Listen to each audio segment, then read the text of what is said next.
Hello, listeners. I'm Timstradamus, and it's Monday. And with me, as always, is my talented and beautiful co-hostess, Voyse. Good morning, Timstradamus, and welcome all listeners to Monday. Be motivated, determined, and ready to slay the day. Hashtag Munslay. Munslay? Okay, I can get behind that. Voyse and I enjoy reading and talking about stories from the internet that are interesting, funny, and dramatic. Because of our love of stories, we've come together and created this channel to share with you those experiences. And hopefully give you some food for thought. When I said that, I felt like I was reading something from Reading Rainbow.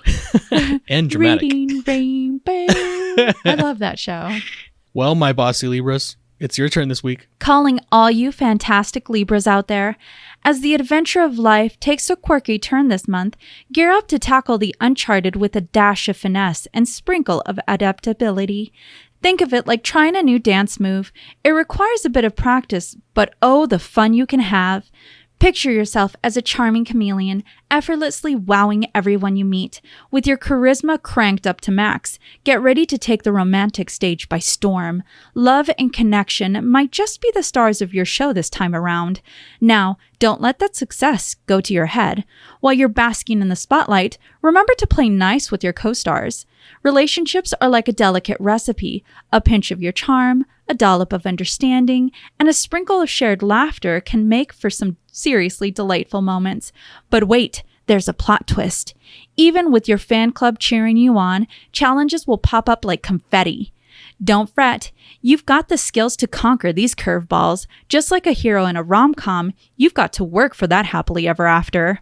So, as you embark on this roller coaster of a month, remember to keep your dance moves slick, your heart open, and your spirit unflappable.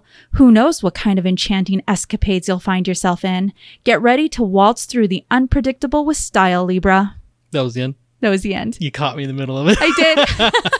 Sounds like Libras have an interesting month ahead. Oh, yes. Well, before we get started with our morning cup of brew, we actually have a shout out to make. We have our first couple patrons. Yay! Thank you, Janaea Jennings and Macy Johnson. They are our chai chroniclers. Welcome to the Tea and Tales Society. Our Patreon is actually a work in progress right now, but Voyse is working on some really fun ideas that we're going to be trying out in the near future. Yes, I can't wait to share these perks with everyone. Well, now that we're done with all the announcements and the weekly reading, let's jump right into the stories while I enjoy my morning cup of brew. What did you craft today? I have created for you a tea that has hibiscus, lemongrass, orange peel, licorice root, and some raspberry. Wow. I went all out for this one. Oh, yes. 5 out of 5. Yes. That is fantastic. Yes. It's because you like the herbal teas more than anything. Oh, yeah. Okay. Don't worry. I'll get you into the other tea shortly. 5 out of 5. For any listeners wanting to follow along, all story links are in the description below. For our first story, am I the a-hole for telling my wife that I would be perfectly capable of doing what she does? I, 30 male, have a wife, 30 female, and a daughter, 7 female. I work in finance, and my wife is a stay-at-home mom as I earn sufficient for the both of us. My wife is a great stay-at-home mom and takes great care of our house.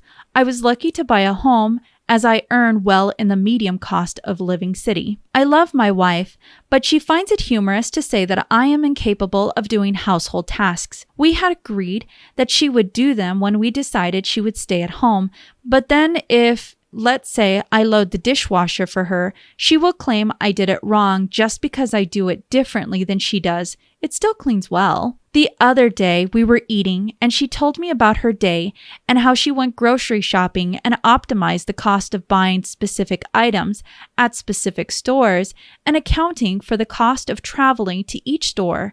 And she made an offhanded remark that I would never be able to do that and said it in a "what would you ever do without me" kind of way. I replied back saying that of course I could do it. I handle complex decisions and calculations at my work as I work in finance, and that I have a master's degree, and what I do involves more intellect than household operations, even though I acknowledged and appreciated what she does.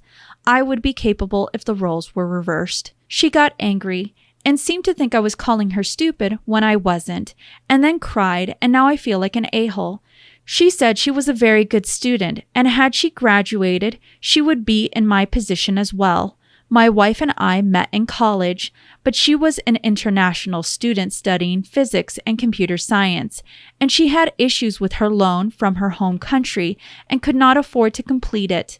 And we got married then so she could stay. Initially, she wanted to complete it later after finding the funds, but agreed to be a stay-at-home mom when I got a good job, and I appreciate that a lot, as we were able to have a kid early on, even while I was both completing my master's and working full-time. Am I the a-hole? Okay, well, it's a little bit of a spicy meatball. Let's get into the story. So OP is 30, his wife is 30.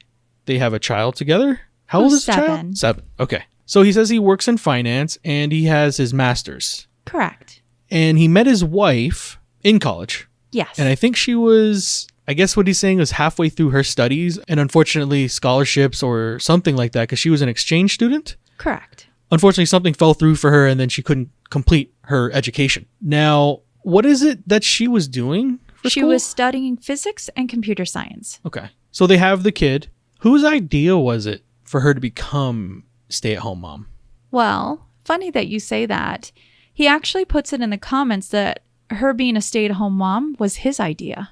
Okay. Now that we have that whole groundwork laid, let's get into why this story exists. They get into a conversation one day where ROP's wife is explaining her day, how she's got it down to a science where she's calculated travel time, prices for food, where to get them, optimizing everything. And during this conversation that they're having, ROP's wife tells him that there's no way that he could probably do all the things that she's doing now for their family. He takes it a sort of way and then goes into how there is no way that someone of his education wouldn't be able to handle all of her tasks because it takes way more brain cells to do what he's doing than what she's doing. He's flexing on her about how educated he is. But then when you tell her at that point that what she's doing is less than you, you're demeaning her. For what reason, I don't know. You say you feel like an a-hole because that was an a-hole thing to do. At the end of the day, what this story comes down to is if you were the one that suggested to her that she be a stay-at-home so you guys can start a family early, I don't understand why you're having the viewpoint you do on her. That's an issue.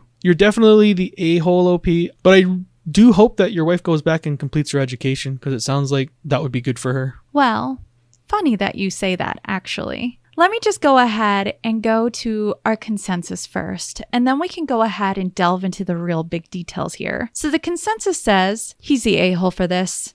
And the way that he demeans what she does, it stems into a lot of toxicness in their relationship, which a lot of the Redditors actually pointed out. Now, it sounds like OP's wife is really bored with her life. She's so bored that she's trying to bring so much efficiencies and she wants recognition for them. Generally, and I hate to say this, with stay-at-home either moms or dads, I don't feel like they get that type of recognition that you would with work. With going to a job, meeting specific goals, getting congratulated, having that employee of the month. I've never heard of having a stay-at-home mom of the month.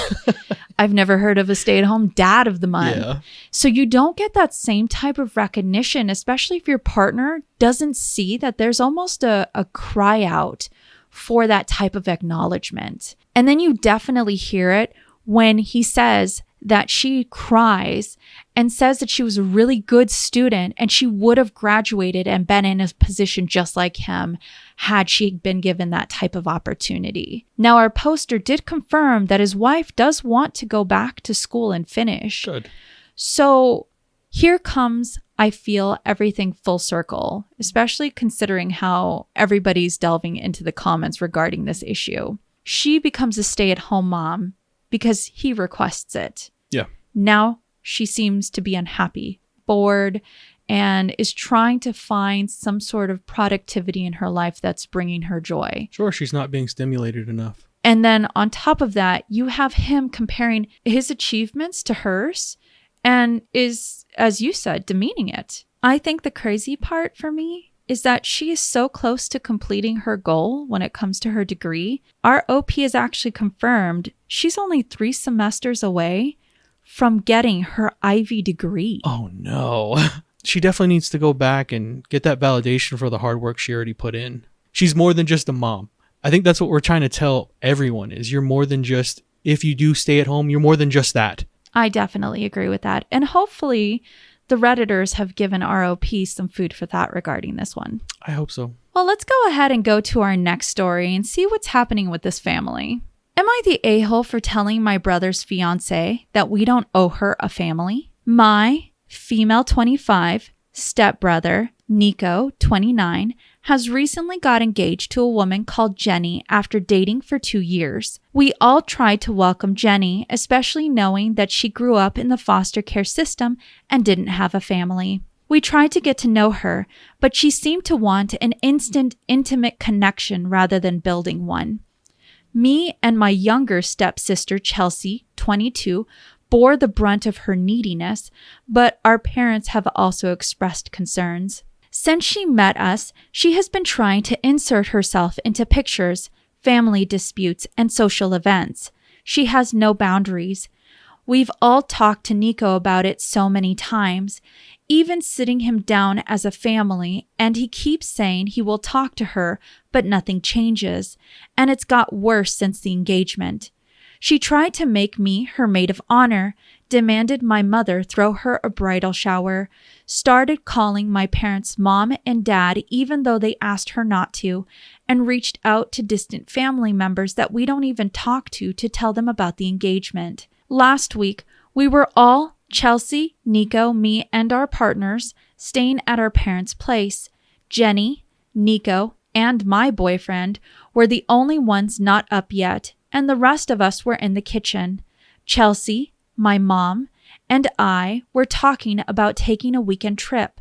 Jenny came in, having overheard us, saying it sounded like fun and proceeded to invite herself along. I was pretty annoyed by this and said she couldn't just invite herself. Jenny said, why wouldn't she be invited? And I said, because marrying Nico doesn't give you a blanket invite to every single thing all his family does. Jenny got upset and said she would really like to be included in our family since it was the only one she knows and she doesn't have a proper family. I said, I know that, and we all sympathize, but that doesn't mean we owe you a new one. The whole room was silent, and Jenny got up and went back upstairs. She didn't come out for the rest of the day, but Nico came down to chew me out over what I said. Our parents defended me, saying he had an opportunity to talk to Jenny and he didn't.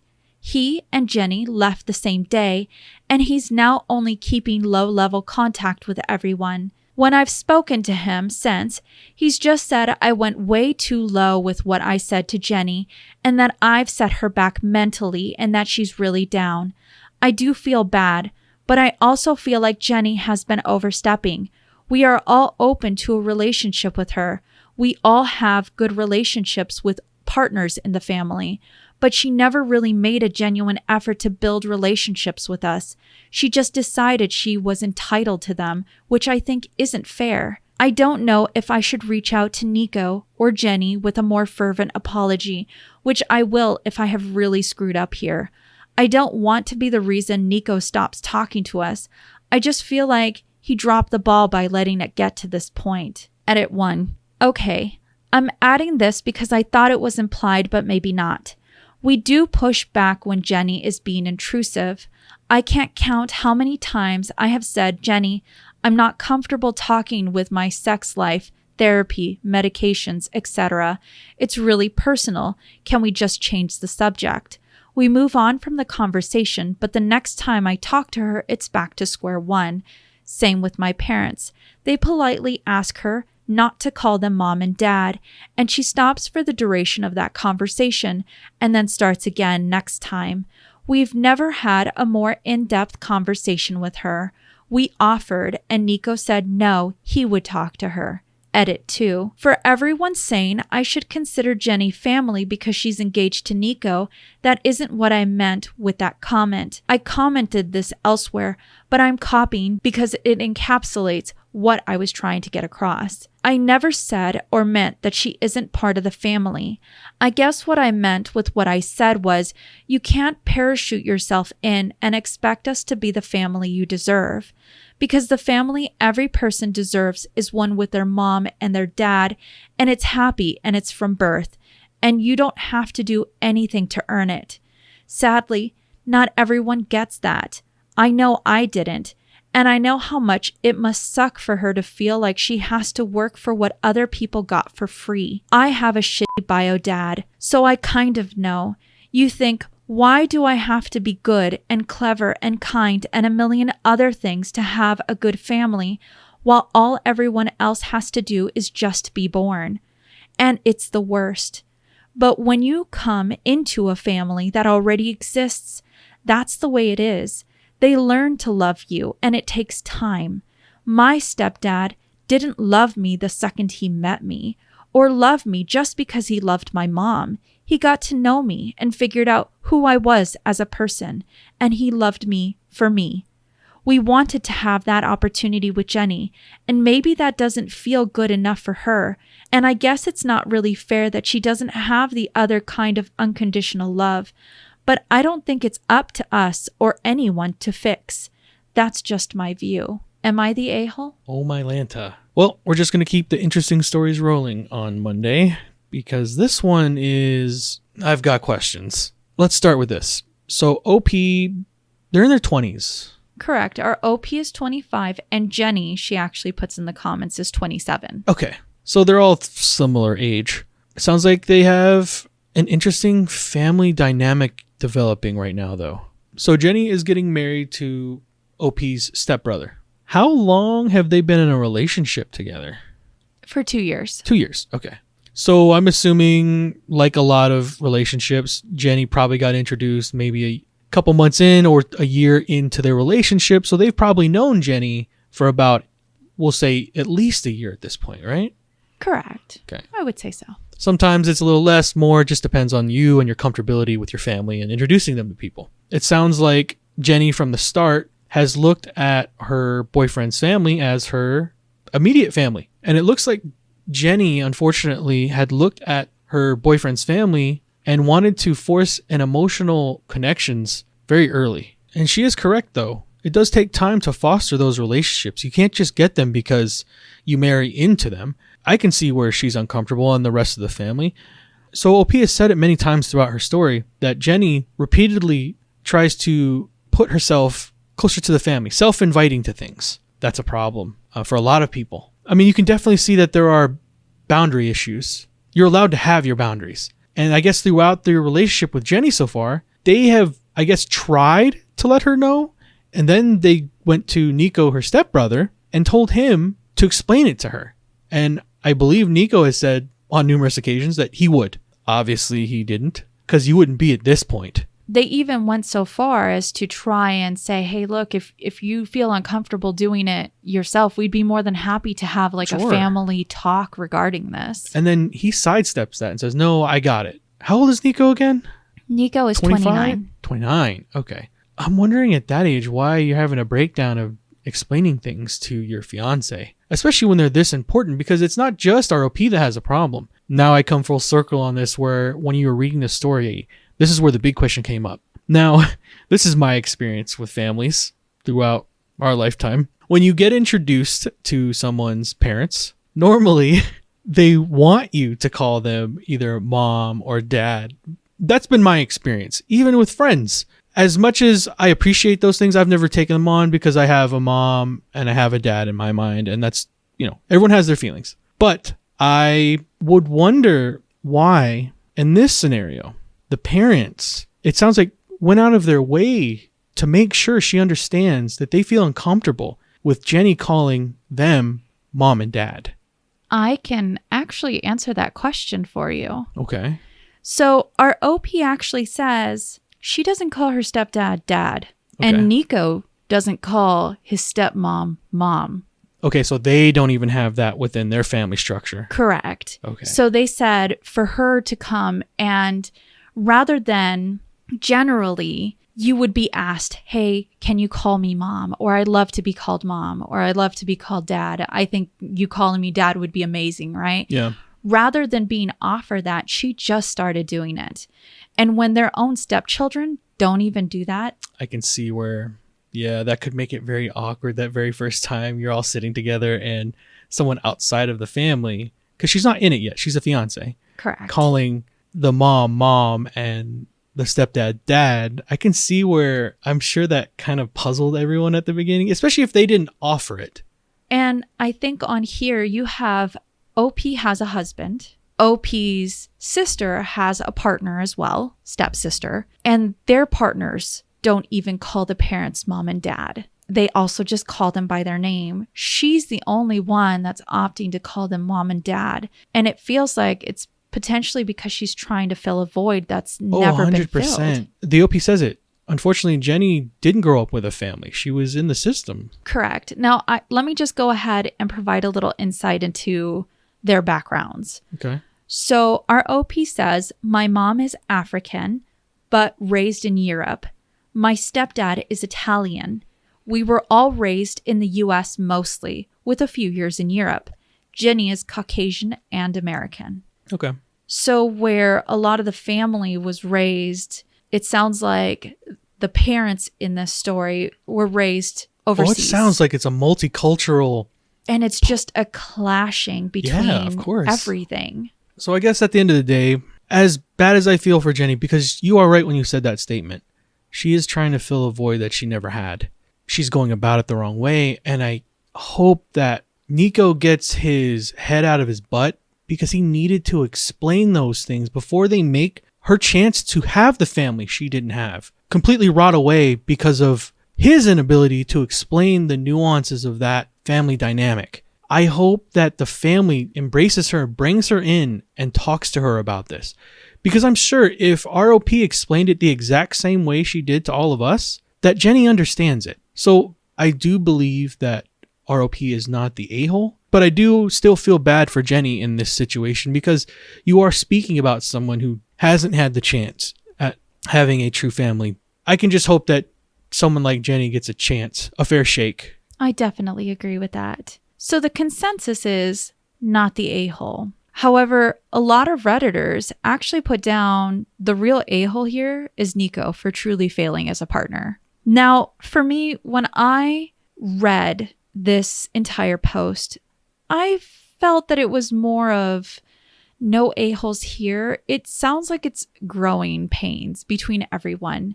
We have such a cultural clash between, you have the parents who were born and raised in culturally different places. Sure. Between Europe, Italy, and then you have them coming over to the US and their children being raised mostly in the US. All of that starts changing. You have Jenny that's been in the system, and honestly, it's sort of survival of the fittest when you're in the system anywhere. Emotionally, it takes its toll, and I can sympathize with the void that Jenny's trying to fill. If Nico realizes this in his partner and has been told this by his family, it really does make him the a-hole. But if this is his first time truly encountering this and doesn't know how to go about it, this should really be an eye-opener for him right now. In my mind, I sort of stemmed it as no a-holes here, with Nico being a soft a-hole in this whole situation. But when I read this little insert from our poster, I think for me, it started somewhat changing towards really our poster not being the a-hole. So let me go ahead and just read it out loud, and then you can decide how you feel. Well, the thing with the extended family kind of annoyed my parents, because she went through their Facebook friends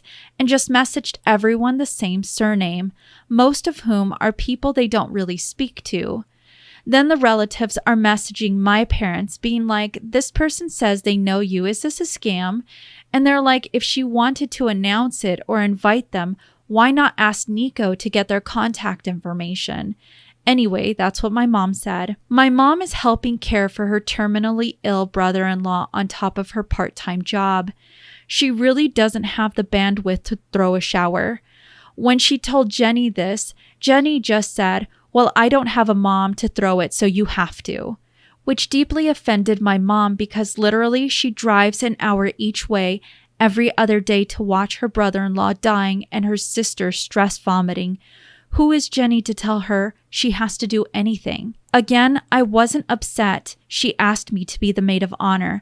I just got upset when I told her I didn't have time. She bombarded me with texts and calls for a week until I sent her my calendar to prove I was actually busy. Look, ick or no ick, that's just how I experience the world. Relationships aren't something you work for. They are something you work at. You don't just get one exactly how you want it in day one. Oh, man. Okay. I think for me, this post spoke a lot about who Jenny is. Because if you understand that somebody's dealing with a lot emotionally, especially considering a terminally ill brother-in-law and watching your sister truly fall apart, and you essentially say, well, I don't care. That's just the role that you have to zero fill. Compassion. I think for me, it really stemmed it into Jenny and Nico truly need time of reflection and potentially a lot of help when it comes to communication in their feelings and with each other. Oh, yeah. Because that really does change everything, especially when it concerns Jenny, because her interactions with people are very callous. You're going to get out of that relationship what you put into it. And for Jenny, it doesn't sound like she's good at taking other people's feelings into consideration at all. Now, I would just like to go ahead and point out as well, our poster did say when her husband was being introduced into the family, he sort of dropped the ball along the way when it comes to trying to understand the dynamics. And she said her husband has always had a family where the only way for you to feel vindicated in that family was to pay your way through it. If he earned a lot and was able to gift a bunch of stuff to his family members, then you're worthy to be in that family. That was sort of the dynamic when it came to him.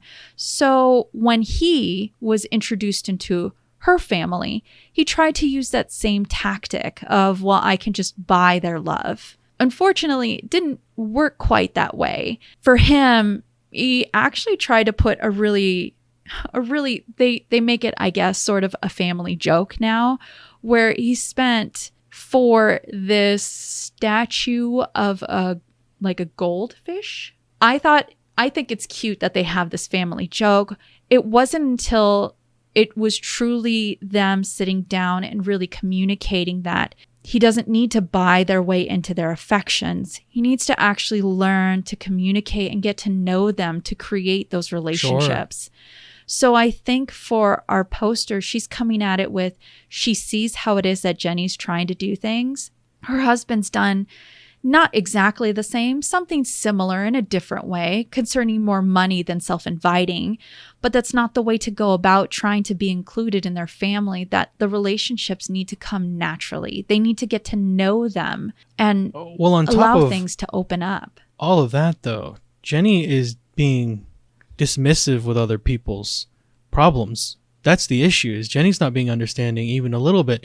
And I can imagine if I was dealing with someone like that in our lives, if someone was just going, Voyse needs to do all these things for me because I don't have a sister or a mother, but she's put in zero of the time and doesn't care about what you have to go through on a daily basis, obviously we wouldn't deal with that. Not even a little bit. They're trying to be understanding, but Jenny definitely, like you said, and Nico, both need to go get some help. Figure out how to communicate with people better, because everything I said previous about how I feel bad for her, now with us filling in those gaps, kind of sounds like she's doing it to herself. You've got to be able to look at life not just through your own lens. Other people have struggles too. It's not just about you. Well, what was interesting was someone in the comments section of this post actually said that this story sounded similar to the next story that I found for us. So let's go ahead and hop right into it and see what that's all about. Nice transition. Thank you. Am I the a-hole for telling my son's wife that his ex is in the family and has been here longer than she has? My son was dating Sabrina. They started in high school and broke up when they were in college. It was a long relationship, and I became really close with her. She is, in my eyes, our daughter. Her family are awful people, and she sees us as her paternal figures. She even is planning to have my husband walk her down the aisle when she gets married. Now, when they broke up, relationship just died. We didn't drop her, since she is our kid at this point. My son wasn't happy, but moved on. So she gets invited to family events and has for years. My son, now 27, is married to Bethany, and she is a nice person. We never clicked. We don't have much in common, and they live 2 hours away, so it's hard to plan stuff to get to know her more. Really, I'm sure it will grow in time. Now, we had a picnic, and all the family members were invited. So Sabrina was there, as normal, and I thought the night was nice. Bethany comes up to me at the end of the night and expresses that she is uncomfortable with her husband's ex being everywhere, and if I couldn't invite her for family stuff. I told her no, and that Sabrina is part of the family and has been part of the family longer than she has. If there is an actual valid reason like her being rude, then I would consider it, but she has done nothing. She left, and my son called me an a-hole for picking her over my now real family. Am I the a-hole? My husband thinks she's crazy, but I know we can be biased. Edit. I will make this clear. She may not be my kid by blood, but everything else she is my daughter and has been for about 10 years. Also, Sabrina is engaged, so no, she doesn't want to get back with my son, and I don't want them to either. Yes, I have invited Bethany to do stuff with me. It's always been a no. I won't disown Sabrina by disinviting her to family events, because that is actually I will be saying. I will be saying I don't see her as family if I disinvite her to family events she has gone to for about 10 years. This is asking me to choose between 2 children. I will not disown one. All right, so let's get into the facts of this story. See if I understand it. OP is the mom. She has a son, and the son was with Sabrina. I think they met in high school, and then they broke up sometime in college. I guess since the duration of their relationship, and even beyond that, ROP and her husband have gotten close with Sabrina, and they view her as the daughter that they didn't have. And she says it as much throughout the entirety of this story, that is their kid now. OP's son's relationship with Sabrina runs its course. They break up, and eventually her son finds Bethany, and then they get married. Now, fast forward, I guess Sabrina is still being invited to family functions because, as I stated, Sabrina is their daughter now too. So she outlines it for us, though, and one of those updates is that Sabrina has no wishes to get back with their son, nor do OP and her husband want her to get back with their son. So everyone understands that there's nothing going on here. Now, everyone's being invited to this family picnic that they're having. Sabrina shows up because she's invited. That's her family too. And now in the other corner, we have Bethany, who is the wife in this story. She sees Sabrina, and apparently she understands and knows about all of the history between Sabrina and her husband. And she doesn't like that. She doesn't like her around. So she proceeds to ask OP not to have her around anymore in family functions because it bothers her. And OP's response to Bethany is that absolutely not. She's a part of our family. She's been around longer than you have. She's our daughter. Now that OP's kind of laid it for us, Sabrina has no interest in her son. So there should be no ill will towards Sabrina being around, in my mind.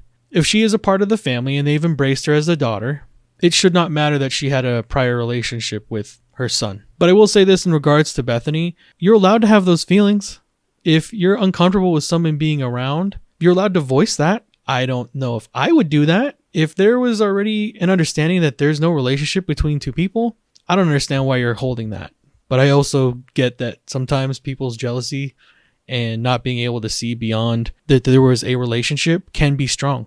So you're allowed to have those feelings if you have them, as misplaced as I believe they are. In my mind, you're allowed to ask that question as Bethany to your mother-in-law, and you're also, as the mother-in-law, allowed to have that answer. So I guess I'm trying to say that in my mind, no one is the a-hole. Well, moderators put down no a-holes here.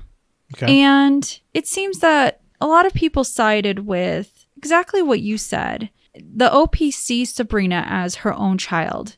She's invited her. In a sense, it's become a surrogate family.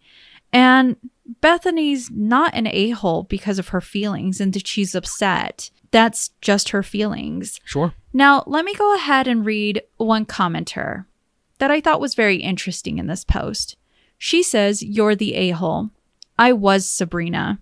I dated an ex for 5 years and became part of his family. I adored his parents. His sisters became my roommates and best friends. I was part of their weddings and family events. When we broke up, the relationship with his family changed. I wasn't invited to family events, but I kept those relationships by doing one-to-one. His sisters did the same. I wasn't invited to their shower because his fiancé was there, but we met and did our own mini event. Relationships change. That's fine. Bethany, mother of your future grandchildren, says she's uncomfortable. There are solutions to make you both happy." Okay. Now, one of our Reddit commenters actually says, "You're the a-hole," because there was another post that was actually put into play a few days before this one. Interesting. So let me go ahead and read it out loud, and then we can go ahead and think on this together. "Am I the a-hole for telling my son's wife that we will not break up with his old ex? I know the title sounds confusing, but I don't know how else to put it. My son used to date Abby. We all thought they would get married, and she fell into the family fold. They didn't, and that is completely fine. Abby is still in the family fold, and I am quite close to her. Her parents kinda suck, so me and my husband filled in that place. They dated for 4 years before the breakup, so we're not going to ditch her. They broke up, and my son was annoyed that we still stayed in contact with Abby, but got over it. Now he is married to Lindsay. She is overall nice. She is new, and I am trying to find things we have in common, but we are polar opposites. I invited her to a spa day, and that was a no. I figured this relationship will form naturally without me pushing, so I stopped. Also have a kid on the way, and I don't want to overstep. We had a family get-together, and Abby showed up and brought brownies. Overall, a good time, and we were catching up with her. At the end of the night, Lindsay and my son came up and told us to break up with Abby. We are not dating, confused why they chose that word, that his wife is my family now and not her. I told them both no, and what an appalling thing to ask. Lindsay was getting emotional asking why I don't like her, and I told her I like her just fine. We just don't have things in common, and when I invite her to stuff, I want to. She left in tears, and my son called me a jerk for choosing Abby over him. Am I the a-hole? Well, that's a little bit more information that she offered us in that one than she did in this first one we read. Correct, because if the two were the same person, she omitted the fact that her daughter-in-law is actually pregnant. Yeah, that's an interesting thing to have omitted, though. And in this one, she actually emphasizes how her son really didn't like the fact that they were kept his ex in the fold. Yeah, that's interesting. I don't know why you would not tell us that she wasn't pregnant, because now you're starting and putting in undue stress. When she put down in her first post that her daughter-in-law was pregnant, did she get called the a-hole? Is that why she then later posts a second one without having that information in there? So the consensus on this post in particular seemed to be, I would say, pretty evenly split, with just a little bit more delving into the poster being the a-hole. So yes, I'm wondering if maybe she took down that post because she was starting to be seen as the a-hole. And a lot of commenters seem to side with, you can have that relationship with your son's ex. Yeah, just not at the functions. Exactly. And Okay. that was about it. So she was still just trying to get it to where she wasn't the villain. It seems like it. What an interesting way to go about life. Like when you go to a forum and then you get told the answer to your question, but then you go, no. If I just omit a couple things and give a little bit less detail, maybe they'll see me as I'm in the right. Yes, I just thought it was an interesting twist that I wasn't expecting to this one. I feel like we've been rabbit holing from one post to the next. So let me just go on to our next one and see if we can bring some sweet music to our posts. Am I the a-hole for not giving my cousins guitar lessons even though I got my training from their father? My uncle was one of the most amazing natural musicians I have ever met. He never went to school to learn how to play. He was taught by his grandfather, who was taught by his father, and so on. He was my uncle on my mom's side, and he was my hero. He was a tiny little man who could play a guitar like a god, and women would fall in love with him just because of his voice. He only had eyes for my aunt, though. She is my mom's baby sister. When I was 6, I asked him if he could teach me to play. He said it was hard work and that he wasn't a good teacher, but yes, he would teach me. I spent years learning from him, and then he died when I was 15. I continued to study the guitar and attended university on a musical scholarship. My cousins are now in their teens and have never really shown any interest in learning how to play. My aunt started asking me to give them lessons, so I did for 6 months. They showed no interest, no dedication, and no aptitude. After 6 months, I just couldn't do it anymore. I felt drained whenever I spent time teaching them. They had no drive, no spark. I was getting depressed from seeing my teacher's children have none of his ability. I talked to my aunt about it. She admitted that she was forcing them to get guitar lessons. I told her that her children may have talents that lay in other areas. They are both gifted athletes and do well in school. She said that she understood and didn't make them come for lessons anymore. My mom says my aunt misses hearing music playing in her house and that kids learning wasn't really the point. I play my uncle's guitar and she wanted to hear it, and that I took it away, and that I need to be more mindful of what others have done for me. I feel like an a-hole for not understanding. I have hundreds, maybe thousands of hours of recording of my uncle playing, and I put them all on a hard drive for her, not just audio but video of his lessons and performances at parties and family gatherings. I showed my aunt how to watch them and put them on her phone, but I still feel bad giving up on my cousins. Am I the a-hole? Well, within this kind of sad story, there is a lot of good there.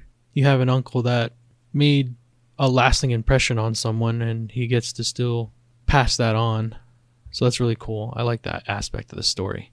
But let's see if we got all the facts. OP says that when he was about 15, because he doesn't tell us his age now, but I got to assume he's somewhere in his mid-20s, maybe early 30s, because he says he's got out of college. Well, he says when he was about 6, he asked his uncle to teach him how to play guitar, because to him, there was nobody else more naturally gifted than his uncle. And he says that his uncle learned this from his father, and his father's from his father, and it goes down the line. Pretty cool. His uncle tells him it's a lot of work, but it sounds like he was up to the task. He learned it. So time does pass. And unfortunately, when our OP is 15, his uncle passes. He says it, his uncle was his hero. His love of music and guitar was poured, it sounds like, into our OP, and he took that forward, and he went through school. Time goes on a little further. I guess now his uncle's sons are teenagers, and their mother wants them to learn how to play guitar. That is the crystal clear point in this story, unfortunately, is that the mother wanted the kids to learn how to play guitar, not the kids wanting to play guitar. So it's something that she forced onto them. And as you know, if you've been in that situation, or if you unfortunately done that to a child, forcing them to pick up anything as a hobby, you're not going to get the results you want. There's no joy in it. You've got to want those things. Now, I understand giving them the guitar for a little while and going, maybe this is something you'll like, give it a try. Because you won't know unless you try. That's true. ROP agrees to give his uncle's kids some lessons. Does it for 6 months. That's a long enough time to figure out whether or not there's a passion for it or not, in my mind. But he sticks with it and tries to help them. And he says it's draining him to do it because they show zero passion or inclination for it at all. Okay, you're allowed to do that. They're teenagers. He says they play sports and they're good in other aspects in life. So he tells that to the mom and they agree to stop with the lessons. I guess a little while later, the aunt complains to his mother about him stopping that, and that the whole point of the entirety of making him teach them wasn't because she wanted the kids to learn how to play guitar. It was because she wanted to listen to him play guitar. Because I'm certain it brought back good memories for her. That's not the way to go about it. Now, the good part is he was able to catch a lot of those memories, and he put them all in a hard drive, showed his aunt how to look at them, and put it on her phone. That's fantastic. I don't know if I think the aunt is a little bit the a-hole, but not really. I think that when she realized her nephew could strum a guitar like her late husband could, that's all she was thinking about. I can't blame her for that. That's no different than when you smell something and it reminds you of someone that's gone. You get lost in those feelings and moments. So I can appreciate her trying to chase it. I wish she had gone about it a different way. I think in my mind I'm going to go towards, I don't think they're a-holes in this situation. I just think she was misled in what she was trying to get, but then she got something even better. She got videos and audios of her late husband playing the guitar. And who knows, maybe if those kids come around later on, they still have, it sounds like, in ROP, a dope cousin that will teach them exactly what their father taught him. Well, the consensus? ROP is definitely not the a-hole. In fact, some Redditors said, if she really wants to hear the guitar because it reminds her of her husband, maybe you should go once a year and just play for her. Simple as that. That was a sweet story. It really was. It's nice to get good ones every once in a while. The thread is called Am I the A-hole? I know, but sometimes. So let's go to our last story of the day. Am I the a-hole for calling my coworker a nosy bitch after she kept insisting to know my husband's salary? That's every once in a while. My husband and I have, both 33, been together since college. Over the years, he's had quite the career trajectory. He's a quant PM and makes about 10 times what I make, and I make a good salary. As we've grown wealthier, I've learned that people become nosier. Friends, acquaintances, relatives, you name it. In the beginning, I would entertain the nosy questions, but since I turned 30, I've adopted a take no shit attitude. When people ask me how much he makes, I no longer say anything. I've learned the hard way that giving an exact number can have bad consequences. My coworker is 25, is new, and she already has quite the reputation. Very chatty, catty, gossipy, you get the gist. You can just tell she craves wealth and status. She wears a bunch of flashy designer items and is always asking the ladies around the office which of the men are single. Last Friday, our office hosted an afternoon happy hour. She approached me and asked how me and my husband's recent vacation to Europe went. I told her it went well and briefly summarized what we did. Then the conversation went something like this. Her, so what does your husband do? Me, he works in finance. Her, oh wow, he must make a ton to be taking you on all these lavish vacations. I hope you don't mind me asking, but how much does he make in a year? Me, yes, we're very lucky he makes a good salary. Polite smile. Her, oh come on, I won't tell anyone.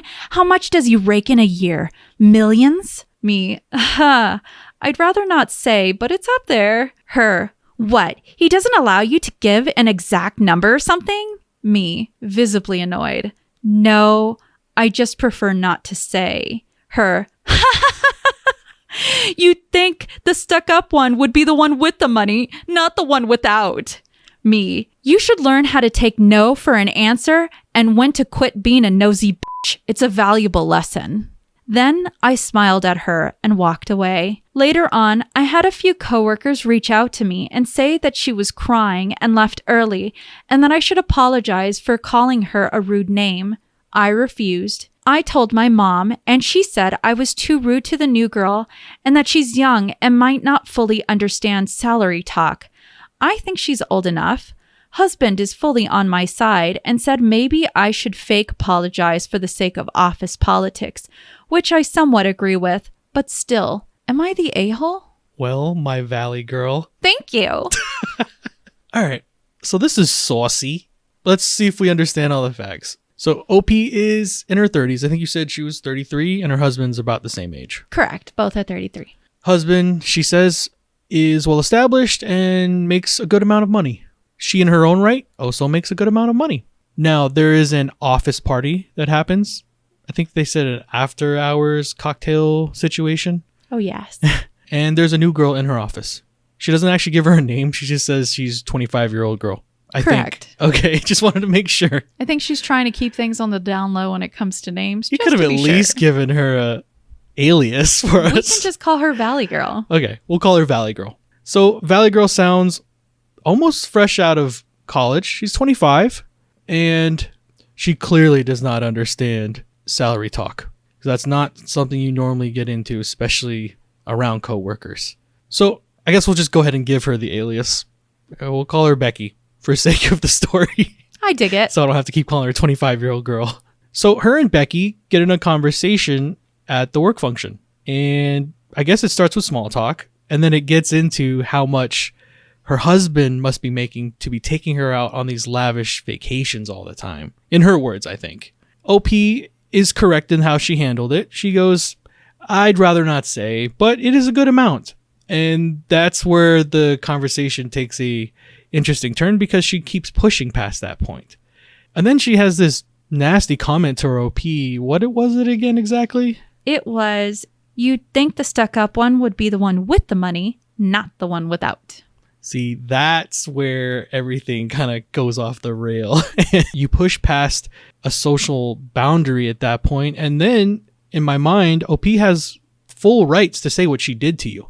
I don't think, in my opinion, that the OP is the a-hole. I kind of sided with her and her husband.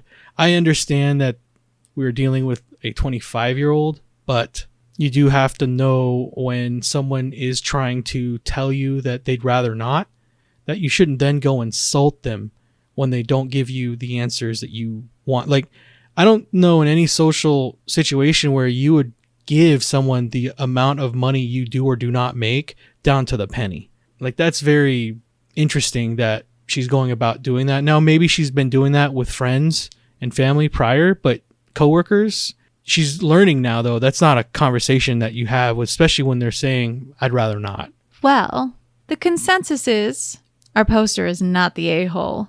In fact, a lot of commenters said the moment that you said, I'd rather not say, that should have just been respected. End of the line. So our poster actually put in the comment section that she plans on actually reporting this incident to HR to protect her, just in case there's any retaliation on her part. And she actually put out there that this isn't the first time that a similar-ish incident happened. She actually put down that one of her coworkers actually reported her for workplace harassment because apparently that coworker revealed that her brother was a hotshot lawyer, and the 25-year-old Becky decided that she wanted to be hooked up with her brother, so much so that it became harassment. Wow. And they were apparently really close friends before this whole incident. So it just seems that Becky doesn't understand what boundaries are yet. It seems like it. If you Or haven't gotten it from the first incident, this next one, I really hope that she gathers that when somebody says no and to stop, it really does mean no, and you just stop. Sure. That's interesting. Well, was that our last story? That was our last story. Okay. Hopefully you're right. She does learn from those experiences. She's only 25, so I understand that the office can be a very different culture from college, but you definitely have to learn those norms. So hopefully definitely. she picks up on them soon. Well, as our stories come to a close, don't forget, you've seen the world what you carry in your heart. If you have enjoyed listening to us read and talk about today's stories, please rate, subscribe, and turn on notifications for new content. We are regularly posting on Monday, Wednesdays, and Fridays. As always, listeners, we look forward to hearing your opinions in the comments below. What are your thoughts regarding HR? Would you go ahead and report something just to protect yourself, or would you be the type to stay quiet about it? That's an interesting question. I look forward to hearing people's answers to that. And remember, if you post it, maybe we'll see it on the internet.